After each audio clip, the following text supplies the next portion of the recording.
રાજકોટ શહેર અને જિલ્લામાં સતત બીજા દિવસે વાદળછાયું વાતાવરણ છે। ગઈકાલે રાતે પડેલા વરસાદને લીધે કેરી અને તલના પાકને ભારે નુકસાન થયું છે। રાજકોટ શહેરમાં 24 કલાકમાં 16 મિલીમીટર એટલે કે અડધો ઇંચ જેટલો વરસાદ વરસી ગયો હતો। જો કે માવઠાને કારણે ખેત પાકોને નુકસાન થતા ખેડૂતોને નુકસાની વેઠવાની વારો આવ્યો છે।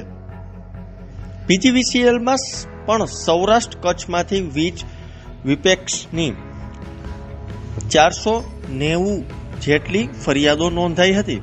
આ સિવાય પડધરીમાં 7 mm, વિછિયામાં 3 mm, ગોંડલમાં 2 mm અને કોટડા સાંગાણીમાં 1 mm વરસાદ પડ્યો હતો અને રાજકોટ જિલ્લામાં ગ્રામ્ય વિસ્તારમાં બાગાયતી પાકને નુકસાન પહોંચ્યું છે।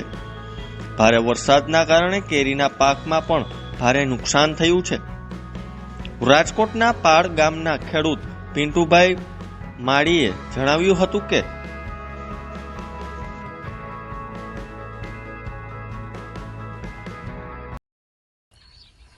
કેરીમાં નુકસાન છે। વાવાઝોડું વરસાદ જાજો હતો ને, વરસાદ ને વાવાઝોડું ભેગું તો રાત્રે બહુ હતું, 12:30 કેરીમાં બહુ નુકસાન છે। આ કઈ કામમાં ન લાગે હવે, 50% ખરી ગઈ છે। બરોબર, હા, કઈ કામમાં જ ન લાગે ને હવે। બરોબર, નુકસાન તો આમ ગણી તો બહુ ઘણી નુકસાન થઈ ગઈ। 50% નુકસાન છે। કેટલું? 50%। બરોબર, બધાને થયું છે? હા, કેરીમાં જાજુ છે। બરોબર, પવન બહુ હતો, પવન ને બહુ હતું। અહીંયા જુઓ, હા, પવન ને વરસાદ બહુ હતો રાત્રે 12 વાગે લગભગ।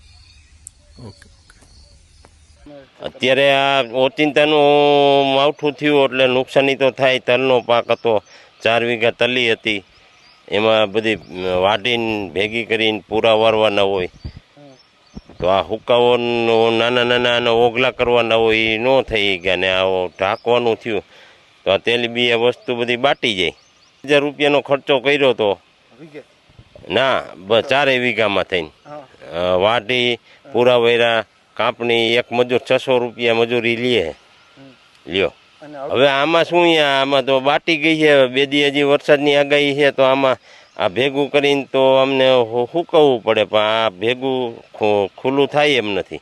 મહેનત એટલે આમાં રાતને દી મહેનત એટલે દીનું રાતે પાણી વારવું, દીનું વાઢવાનું બધી મહેનત તો કરી છે ને। આમાં શું, અહીંયા એક તો 10-12 મણ તળી થાય એમ હતી।